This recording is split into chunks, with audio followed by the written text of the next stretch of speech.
What is going on, Ravens flock?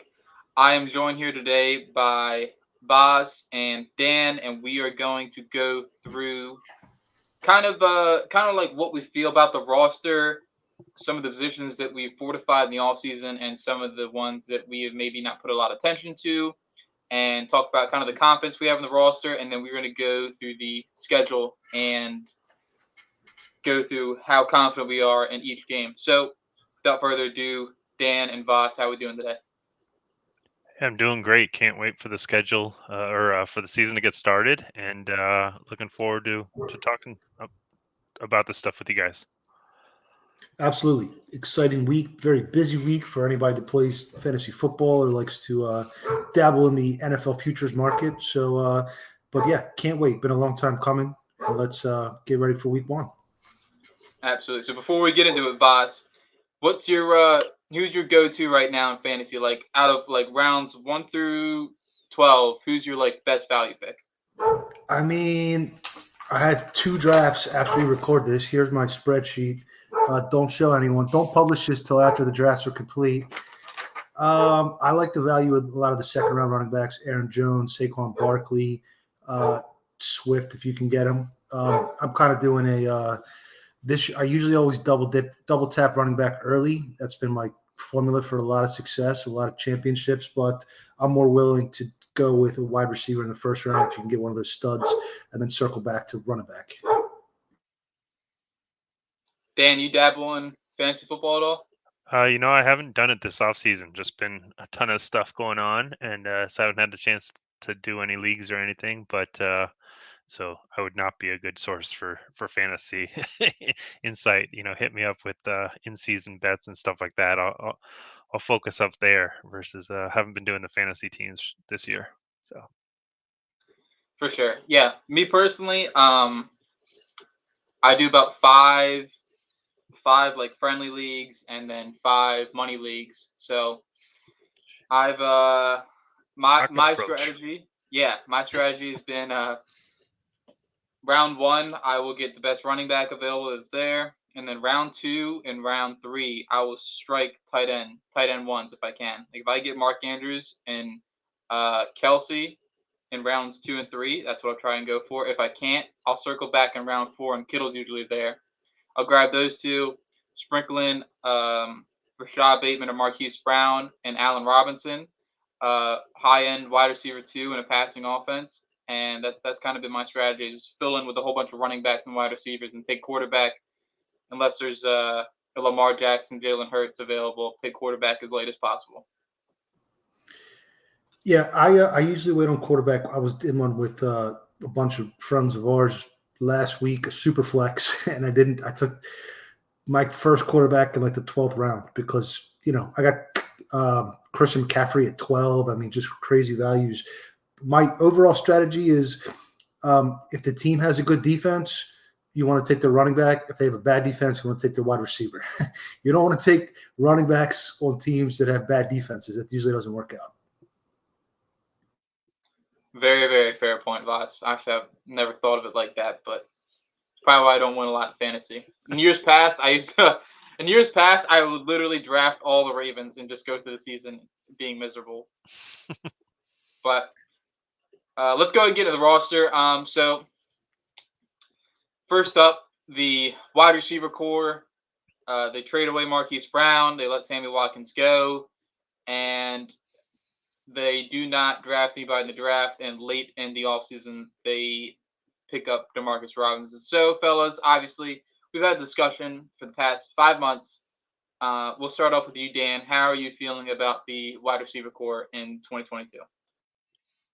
Yeah, I think I'm feeling okay. Not great. I think they've got things to prove. I think the addition of Demarcus Robinson is nice, um, and then I um, but I think that they'll be able to start off pretty strong and see what they've got, and then depending on how things go, I wouldn't be surprised if mid-season if they check out what's out on the free agent or trade market. But I think it's a good young group that I think they just are excited to see what they have, and I think with Bateman and the addition of Demarcus Robinson, I think it should be good.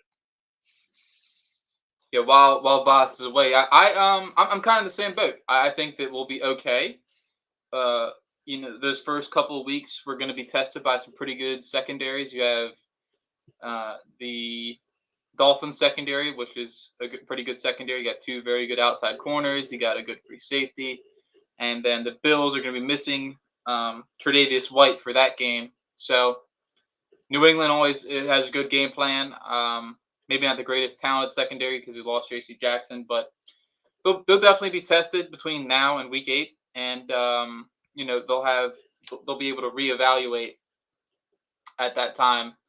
And like you said, if they want to go out in open market and make a move, they can. Robbie, we've talked ad nauseam about the amount of names. Robbie Anderson, whatever, Darius Slayton, Denzel Mims, etc., etc. So lost Voss, but hopefully he will come back eventually. So to move on the front five on the offensive line, Dan, how are you feeling about left guard first and foremost? Well, I think the key thing with this is that it's released by the PR group, so I'm not surprised that they still have Powers there. We'll see whether he is still the starter for Week 1, and if so, how long he sticks there. I think Ben Cleveland has shown that he may be the better option, though I think both have their their pluses and minuses. I think both of them uh, are serviceable. I think the challenge is if you put them next to and you have to put them next to Juwan James, and you have two guys next to each other that are both the not top tier. So if you're able to put those left guards next to Stanley, I feel a lot more comfortable than if you have to put them next to James. So. Yeah, no, I agree with you there. I think between the two, Ben Cleveland is the better pass blocking option, and I think Ben Powers is probably the better run blocking option. Like you said, plus and minuses. So obviously, this is the PR team's release. This is not the official 53-man roster and who's starting and not. But if, let's say, day one, Ben Powers is your starting left guard, you're not feeling the best, but you're not feeling the worst. He's not the worst starter in the league. He's not Alejandro Villanueva bad, but he's not, just kind of like somewhere in the middle. So, Yep. If Ronnie Stanley's healthy, you feel better about it. If it's Juwan James out there, you're kind of like, the left side of the line's a little, just little unproven because one, Ben Powers never played next to Juwan James in any of the preseason games, so they don't have any like chemistry together, and it's just it's a very big question mark in my opinion that can get answered very quickly Week 1 against the Jets with the front four that the Jets have. So overall, I think me personally, I think the front five is solid. It kind of all just hinges on Ronnie Stanley in my opinion. I think if Ronnie Stanley's healthy, that this is a top 10 capability offensive line. And if he's not, more in the late teens sort of situation. What do you think, Dan? Yep, I agree. I think it's an average to a little bit above average, maybe without Stanley, and I think kind of a solidly above average with the healthy Stanley, and then if Stanley is back to his old form, I think it could be a top tier O line. So I think the rest of them are all solid guys. I think we'll also see how Linderbaum plays against some of the top tier guys and some some of the bigger guys in the middle. So that'll all be a challenge too. But I'm not. I'm cautiously optimistic with the O line. I'll say that. So. Yeah, I agree there. I think that with all the additions they've made and reinforcements that are coming in, they added 3 tackles basically in the offseason with Juwan James, Morgan Moses, and Daniel Foley. So hopefully they can all kind of gel together, and like by week 7, week 8, you gotta good, solid feeling about the offensive line. It's not like there's a rotating door at left guard, and Ronnie Stanley is trying to come back, but he can't, and it's Jawan James and Patrick McCarr this week, and hopefully it is not a mess this year. I think that is something that I can look forward to. But moving on, we will go to the tight end group, and I want to get your thoughts on them keeping Josh Oliver. I thought it was very surprising, but yet again, this is Greg Roman's offense. So, yeah, what do you think about them keeping Josh Oliver? Yeah, I was definitely surprised that they kept him. I think it's likely, or it's probably a sign about Nick Boyle and their concerns, I think, on his health. Um, I've heard that Oliver has improved his blocking this year. I haven't been able to kind of take a deeper dive and look and see if that's true, but if he's there to back up on the blocking end, I'm surprised that they didn't kind of look more for a guy like they had with Tomlinson last year, someone like that, which was just purely a blocker. If that's what they were kind of looking for as a backup. I really am. I'm surprised that they used the the spot for a fourth tight end. I don't see them keeping all four active on game day. It's an odd decision to me. Yeah, no, I agree with you there, definitely. It was a very, very confusing because it seemed like he was kind of on the bubble and really wasn't guaranteed a roster spot, and nothing in the preseason really said like, hey, Josh Oliver's standing out or Josh Oliver's making plays. It was just like he was out there, but you never really heard anything like how some of the other players in the tight end group were. So it was confusing to me. Personally, I think that spot should have went to somebody else. I Yep. think if you're keeping Josh Oliver around for special teams reasons, why not just keep Tony Jefferson around and you know get whatever you're getting out of Josh Oliver? So yeah, it was confusing, but Ravens do things their own way, and we just got to sit by and watch.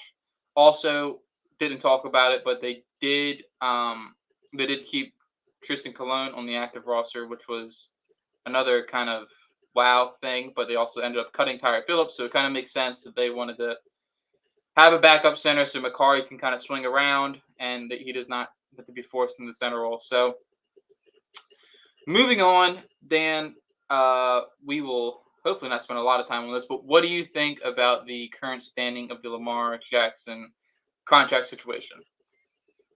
Yeah, I think they're likely kind of at an impasse right now. I know that they made a better offer. I don't think it's going to be good enough. I think Lamar, it's pure speculation, but I would guess that Lamar Jackson is looking for the fully guaranteed contract. And I don't think the Ravens are planning to give that. So, I wouldn't be surprised if we have to go into, go throughout the whole season with him on his last year. And if we have to go into next year with the franchise tag and hopefully make a deal during the offseason. So, Yeah, I agree. I think the writing is on the wall that contracts most likely not going to get done between now and Sunday at 1 o'clock. I made a joke the other day. Maybe if they offer 4 improved offers between now and then, it'll get done. But um, it's just unlikely.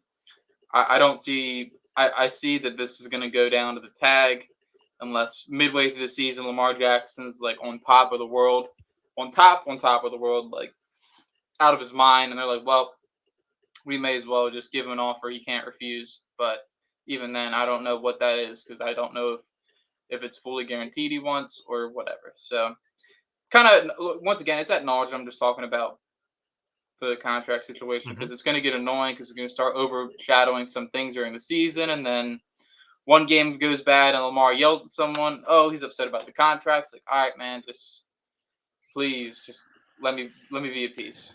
Yep, definitely unfortunate that it got to this situation for sure. Yeah, but It is what it is. Don't want to spend too much time on that. And then the last thing about the offense, the running back group, they add Kenyon Drake late in the season, late in the offseason, along with Mike Davis and Justice Hill and J.K. Dobbins. I'll go first. I like this running back group. I think you can get by with this running back group for however many weeks you need to, at least 5, in my opinion. I think I like what Kenyon Drake brings. He's a good receiving threat out of the backfield. He can run good in gap schemes. Um, Justice Hill is a special teamer, maybe a third down back if you want him to. Mike Davis is kind of like that guy you give the ball to on 3rd and 1, stuff like that. Just get him in short yard situations, have him go downhill. And then J.K. Dobbins is probably going to be on snap count for a while until he gets back up to speed. But overall, I think we are way, way, way ahead of where we were last year. We're not trying to put corpses on the field and have them walk. So I feel good about the running back group. I'm not too concerned about it.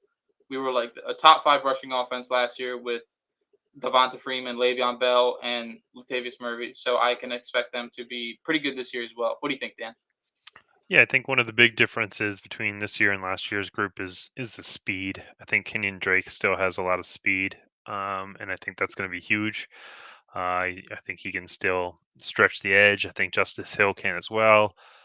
Mike Davis not so much, but he's got a different type of running style and skill set. He's a good pass blocker as well. And then, like you said, I think J.K. will just be on a pitch count until he's ready, which is good. You don't want to rush him back. You don't want to, force things. So I think the addition of Kenyon Drake was a good addition in order to not have to force the issue. So Yeah, definitely. I obviously the Ravens like running the ball, so they are. I think one of the things they corrected from last year was making sure that no matter what, whether people were injured or not, that they were going to have enough depth at the running back spot so they can go on and run what they got. But yep. Flipping over the defense, they add Michael Pierce and Travis Jones during the offseason. They bring in Brent Urban on a vet min, and they re-sign Calais Campbell. So a lot of moving pieces coming back for that defensive line. And then they also bring back Justin Houston at edge. So starting off with the defensive line, what do you think, Dan? Is this going to be a big strength for this team this year? Do you think that they maybe switch up and run a 4-3 a little bit more and kind of have less of Odafe Owe and Justin Houston on the field at the same time and more of a larger defensive end like a Calais Campbell or Justin Matabuke? What do you think, Dan? Yeah, I think the defensive line itself is going to be a strength. You see the names there. I think they've got not only a great starting group, but a really solid depth, uh, solid rotation. So, I think that can really help. I hope it means that fewer snap counts for some of the older guys like Campbell really can focus on kind of high impact downs and things like that. Um, as far as adjusting it so that they're more D line on the field at once. I could see that in the beginning, maybe as we're kind of short with outside linebackers. But I'm not really sure how that will play out once they get their full core of outside linebackers back. So. Yeah, I'm lockstep with you. I think this defensive line group is going to be huge strength for this team. I think that they may be able to get by with not having a lot of depth at edge rusher because of how good the defensive line is. They can kind of just move guys around and scheme things up to the point where edge rusher is kind of like not the most important thing on the field. So I agree. It's going to be a very, very big strength for this team. I love Travis Jones. I would take Travis Jones in the 3rd all day, every day over Jordan Davis in the 1st, in my opinion. And bringing back Calais Campbell and Brent Urban, I think those are both huge additions to the defensive line. You can have those guys just knocking down footballs all day. And I think this is going to be huge, huge year from Justin Matabuke. I think he can especially what I think they're going to do is have him playing a 4-3. All he's going to be asked is just go after the quarterback and not hold two gaps instead, 1.5 gap, which is basically, you get in front of your guy, you're kind of left, right. So I'm pretty pumped about the defensive line. I think it's going to open up a lot of things for the edge rushers, especially later on when Tyus Bowser and David Ojabo come in. And I think this could be a really, really good front seven come week 8, week 9. So I'm pumped about it. We will go ahead and go to the linebacker core. So they add Josh Ross and UDFA. They bring back Josh Bynes, and then they sign Deshaun Phillips as a waiver claim. So, Dan, I'll let you hit it off first. What do you think about this linebacking core, and do you think it is a strength or weakness for this team? I think it's kind of in the middle. I think that's a little bit of a cop-out answer, but I think that's where it stands. I think, I really hope Petra Queen kind of makes the next step up. I think he can with a kind of with a new defensive coordinator, with some kind of more targeted focus on and requests and asks of him. Do more with a little bit of asking him to do less. So, I think Bynes is what it is. I think he's a solid player. I think Harrison looked like he was looking strong in the preseason. I think we could see him on the edge a bit. I think Welch and Phillips are special teams guys. I think that's what they'll be doing. They really won't be doing much on linebacker, I don't think. And then I really like what we saw from the young kid Ross. Really liked his coverage ability, but I just think he's got a ways to go before he impacts regular season games. So Yeah, I'm the same way. I think it's going to be somewhere in the middle. I do think that they're going to use some of the safeties in the dime linebacker role, so I don't think that, they're going to have two linebackers on the field more than 65% of the time. So I don't think it's going to be a weakness, and if it is, it won't be exposed. So I think when all things are considered, Mike McDonald should give Patrick Queen the green dot. That's just me. I think if you're going to have a weak linebacker on the field at all times, and then the dime is the other one, I do think that Patrick Queen, in order to combine, okay, Patrick Queen has kind of been on and off these past couple of years. I think for a player, there's nothing bigger than your defensive coordinator handing you the keys of the car and saying go after and get it. So that would be my kind of elector for the green dot. I do think that Patrick Queen should get it, and then have Josh Bynes and Malik Harrison kind of rotate for that Mike spot whenever there is a Mike out there. And I do agree, Josh Ross has showed a lot of good things in preseason. Whatever your stock you put in the PFF, but he had like a 90 grade on 2 out of the 3 games. The other one he had like a high 80s. So pretty pumped. There's like a little bit of optimism within the linebacking core for me, especially if Josh Ross can catch on soon. But it's not the linebacking core won't hurt this team. So I do not think it's a weakness. But to go to the cornerback group, Marcus Peters comes off the PUP list very recently. They add Demarion Williams and Jalen Armour-Davis in the draft, and they signed Kyle Fuller. So I'll go ahead and go first. I like this cornerback group. I think it's going to be a strength for this team. As long as Marcus Peters is healthy, this is a top 5 cornerback group in the league without a doubt. And the secondary kind of as the whole is going to be a top 5 group. So I'm pumped. I think they have a lot of skill sets. They can kind of move around. And I don't want to get too far ahead with the safety group, but Dan, go ahead and what do you think about the cornerback group for this? Yeah, I think I think once Peters gets back and is fully healthy, I think it's going to be a huge strength of the team. I think the cornerback group is ridiculously strong. Once Peters is back, I think you've got the guys in the second kind of and third tier of cornerbacks that you're just asking them to do their jobs, and just keeping it not asking them to do too much. And I think that's key. The putting Stevens in for the right type of matchups, putting Fuller in positions where he's strong, and then letting the two young guys kind of develop throughout the season. I think as long as that game plan can play out with having Humphrey and Peters at health, I think that's key. I think the issue comes in when you kind of have to bump those guys up a tier and kind of ask Stevens to play every snap, regardless of the matchup and things like that, or ask Fuller to do, play a position that he's not necessarily comfortable with or something like that. So, I think as long as the top two guys are healthy, then the other guys are fantastic at their role and what we're asking them to do. Yeah, definitely agree there. Don't want Jalen Armour Davis to go out there and have to play outside corner week one. That would Right. be a little concerning. Or have Kyle Fuller go out there and play more than 80% of the snaps. You just kind of want those guys in their kind of limited roles, get in there and make plays when you can, but you don't want those guys out there, and it's hopefully not going to be exposed too often. So I agree with you what you said, and we will go ahead and move to the safety group, which I am very, very pumped about. I think this is going to be the best safety group in the league without a doubt, and here's why.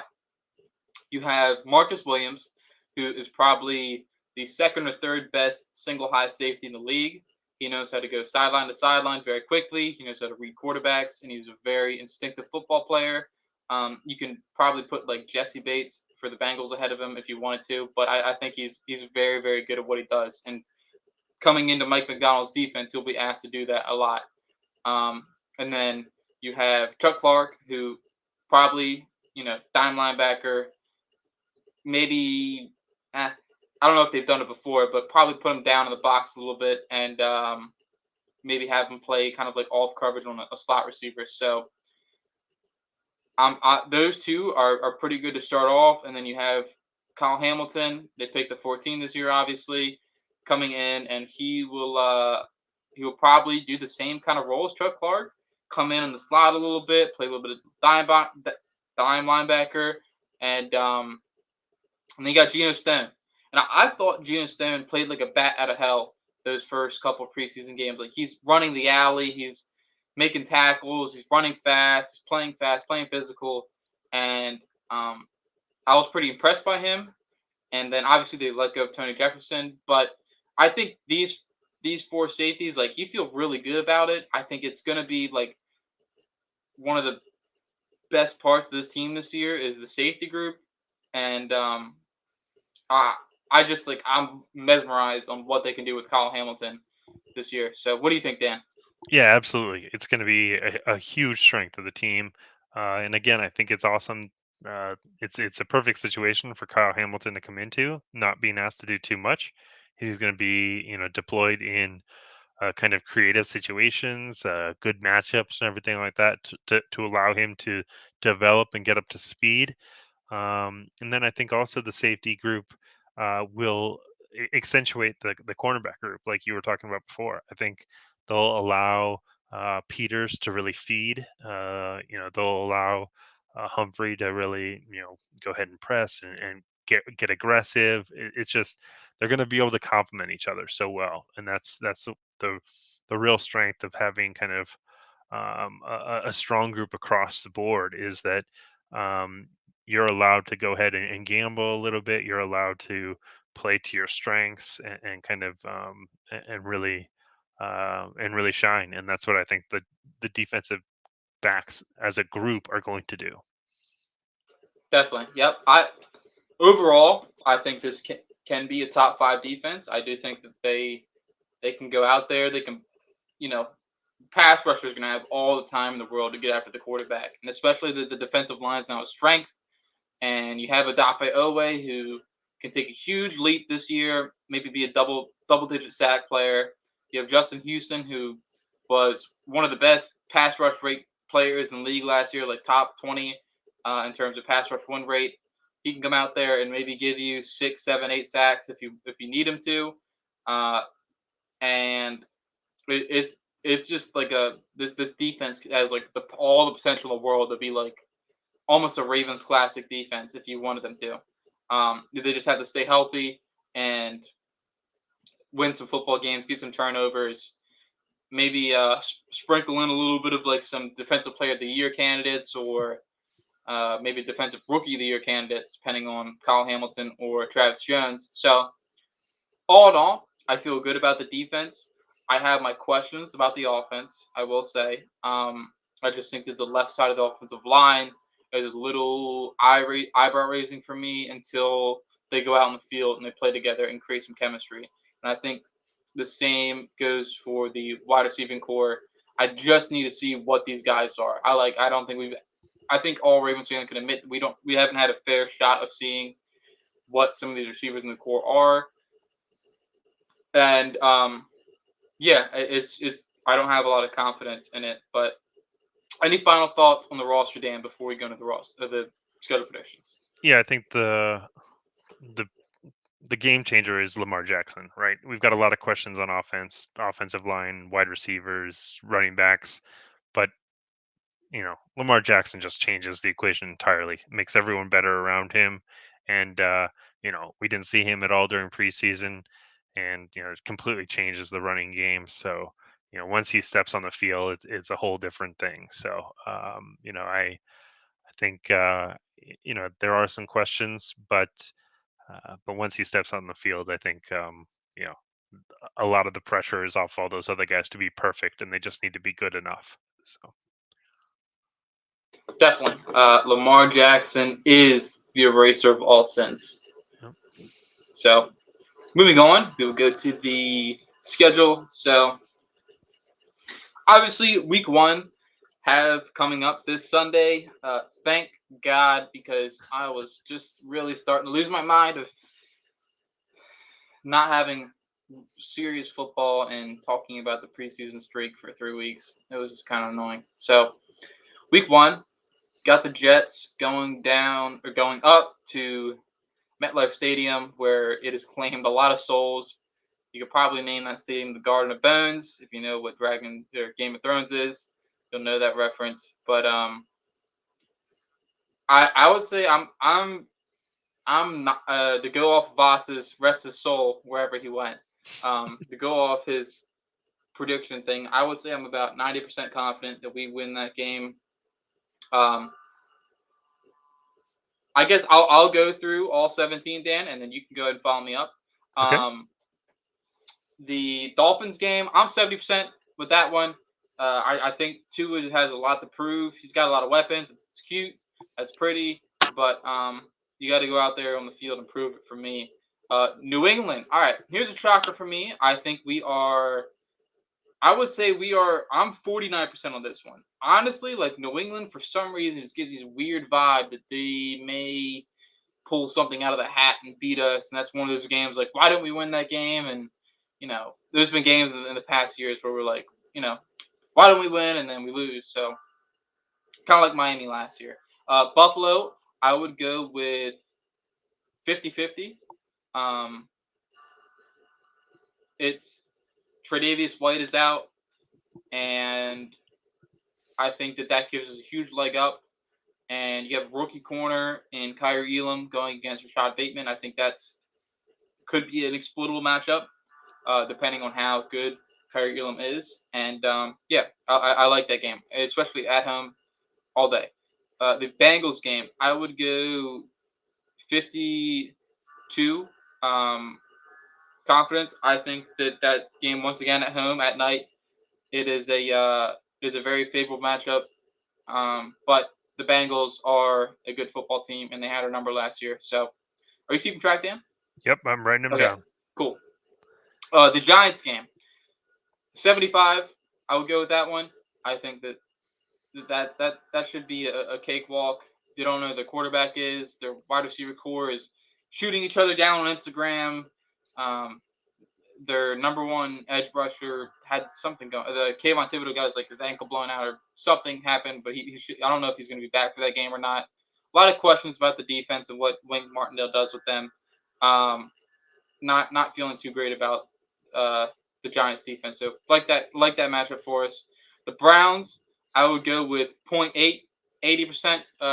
Sean Watson's not going to be there.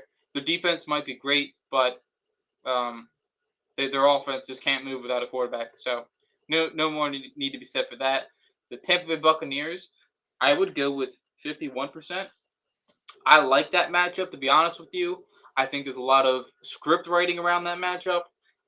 Lamar Jackson and Tom Brady have had a few interactions about, Tom Brady calling Lamar Jackson, "You're up next." So I like that matchup. I think we could win that game. I just think it's going to come down to how many points the team can score, to be honest with you. And also, the Bucs have had a super injured offensive line, if you haven't seen over the past couple of weeks. So I do think that favors our way. The Saints game. I'm going to go with the 0.47. I think that we could potentially lose that game. It's Monday night. It's prime time. I think the Saints have a very good defense. Chauncey Gardner-Johnson's gone. Marcus May, I think, got arrested for assault the other day. But I do think the Saints, Lamar Jackson's hometown, there's a lot of spookiness around that game. So I do think that the Saints could beat us. That's why I give them the edge. Panthers game, 0.85. Baker Mayfield is not touching Lamar Jackson's jockstrap. I think that should be a cakewalk of a game. And, the Jaguars game, 0.8. I think that they should win that game as well. The Jaguars, while Trevor Lawrence is the second coming of Jesus Christ as a quarterback, I do think that he has a little more steps to grow, and he hasn't, once again, shown me on the football field that he is a established NFL QB. Going to the Broncos game, I'm pretty sure that game is at home. I would go like 54% towards us. I think Russell Wilson is probably going to be very good in Denver this year. He's going to be able to play how he plays, but I just think you have to give the favor to the home team. So Steelers, I think this first matchup, I'm pretty sure that is at home. Where is that one's away. Away. Oh, it's away. Okay. Yeah, I would give that to the Steelers, 51-49. So 49% for the Ravens. I just think, going to Pittsburgh, it's very hard to expect a sweep of Pittsburgh every year. They're a very good team. And yeah, so then the Browns week 15, going away to Cleveland. Deshaun Watson will be back. I'm gonna give us that one. To be honest with you, I'm gonna go 52% towards us. I think that the Ravens have had the Browns number for a while now. There's only been a few times that we've really gotten destroyed by them, and I think that was back in like 2019 when we were trying to figure out who we were. So I'll give us that one. The Falcons, I would go with 75% on that one. I think that we have the matchup favor. They're not a very super talented team, but that game is also at home. I see on the underline. So should be an easy win, 75% chance. And then the Steelers there at home, I'll give us that one, 53%. Just another home game. Should be an easy win. And then the Bengals there, the last week of the season, I will go with 49% for the Ravens to win. That's how confident I am, just because it's an away game. Gave us the first one for like 51, so I'll go 49 as the opposite for that one. So, have you been keeping track of? Yeah, those are some pretty exact numbers. 54%, I like it. Yeah, total of 10.61. So 10.61 wins expected. There you go. Hey, I would take the over on that all day. I think you get 11 or 12, but yeah, I will. Dan, if you want to go ahead and give your predictions for the season, and then so I'm assuming I add up all the decimals and then divide it by 17 at the end. Yeah, we don't even you just add them up. You don't need to divide. I've got a spreadsheet. Okay. I can just type them in as I'm going along. Good. Yeah, all right. good. I think the Jets matchup actually could be a tough one. I think they're pretty improved. I think a lot of it depends on who the or who the quarterback is. I think having Flacco is actually kind of beneficial for the Ravens. I think it eliminates the running threat from the quarterback, and I think both quarterbacks can be prone to kind of making mistakes or forcing the ball. So, I would go a little bit lower. I'd go probably 80% on that one. The Dolphins at home. I think that one's going to be a pretty solid one. I think people are going to get back in the groove a little bit. Lamar knock off some rust from week one. I think that one's 85%. So I think that one I'm pretty confident in. Then we've got at the Patriots. I'm really not that concerned with the Patriots. I don't think they have that much that much of a threat, especially on offense. I think I think their wide receivers, they're still trying to figure them out. Tight ends, they just kind of threw up as many guys as they could and hope something stuck. So I really don't think they'll have that figured out. And they've got the new offensive coordinator that I don't think will have his game plan figured out by week 3. So I think it's going to be 80% on that one. I'm pretty confident on that one too. Now the Bills game I think is a tough one. Is at home. I think that's going to be a real challenge. I think a lot of it depends on health. If Ronnie Stanley's back for that one, full speed. We still won't have a couple of our edge guys back. I think probably 40% on that one. I think not having the edge guys is going to hurt a lot on that matchup. I don't know if we can keep the points with them if we don't have our defense at full speed. The Bengals, I think.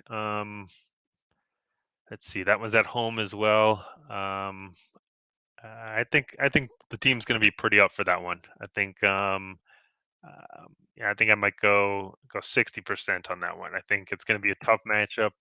But I think the defense is really going to be fired up to get some revenge on the Bengals that game. The Giants, I think, I'm not very concerned about them either. I think their quarterback situation isn't there yet. I think their offense is just trying to figure it out. I think their defense isn't there either. So, I'd say 80% on that one. The Browns again, no Deshaun Watson. That one should be. They've got a good team otherwise, but I think at home and without Deshaun Watson, I think I'm with you with 80%. Let's see. At the Bucks, I think that one is an L. It's coming off a short week after the Browns. It's only four days in between, and then going down to Tampa. I think. I think that they might have our number on that one. So I'm going to go with 30% on that one. So I think, and then we've got a long week though after that against the Saints. So I think that helps. I think the Saints have some good players, but I don't think they've got it all together. I'm going to go with 60% on that one. It is an away game, so I don't want to go too high. Carolina. I think that one's a pretty solid win too. I'll go with 0.85 sounds good to me. Jacksonville, I think they're going to be a pretty decent team. If we were facing them earlier in the season, I would feel more confident. I think they might. They got a lot of young players that are going to start to figure some stuff out. It's at Jacksonville. I'll go with 60% chance of a win there. Then we've got the Broncos. I think that's going to be a tough one. Luckily, it's at home. I think I don't know that he has enough around him though. Russell Wilson. I think again he goes into a situation with I don't think the defense is top tier. I'm not sure the rest of his team around him is top tier. I do think he's always a threat though, so I'll go with 60% on that one.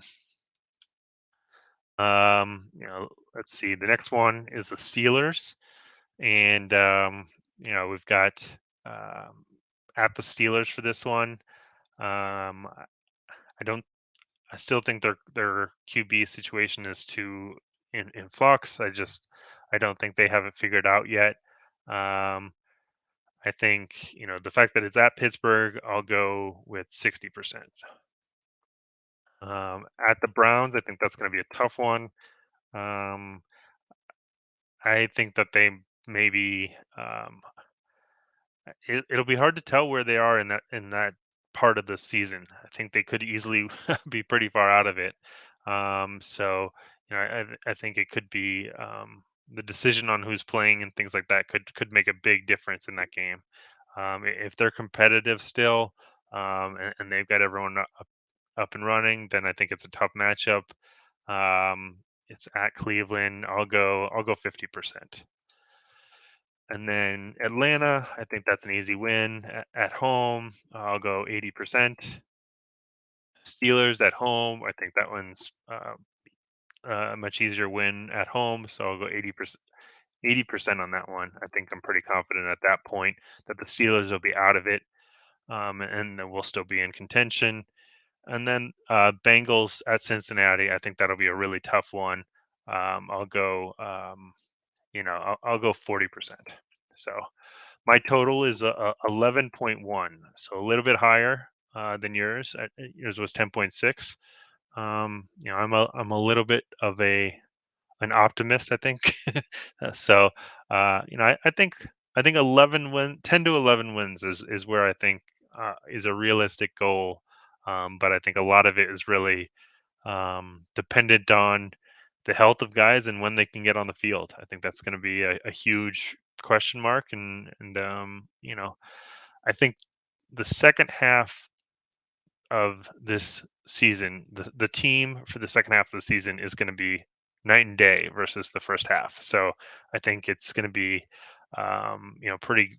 If everyone can stay healthy in the beginning, you're basically getting reinforcements throughout the season. You've got a bunch of edge players coming in, you've got running backs coming in, and it's just like what an optimal thing to have is just kind of reinforcements as the season goes along. So it's really kind of a matter of whether they can uh, keep themselves in a good position while they're waiting for those reinforcements, I think. So, and luckily, I think the schedule sets up decently in the beginning of the season to kind of ease in a little bit with three easier AFC East matchups and then the harder one in week 4. But I think that's decent first 3 games as you're kind of getting back into it. Definitely. Yeah, I like those first 3 games for us. I think those are 3 should be winnable games, but um, like I said before, in years past, it kind of feels that they kind of drop one. So that's Hmm. kind of why I threw out the New England quote unquote upset in terms of confidence. So overall, I agree with you.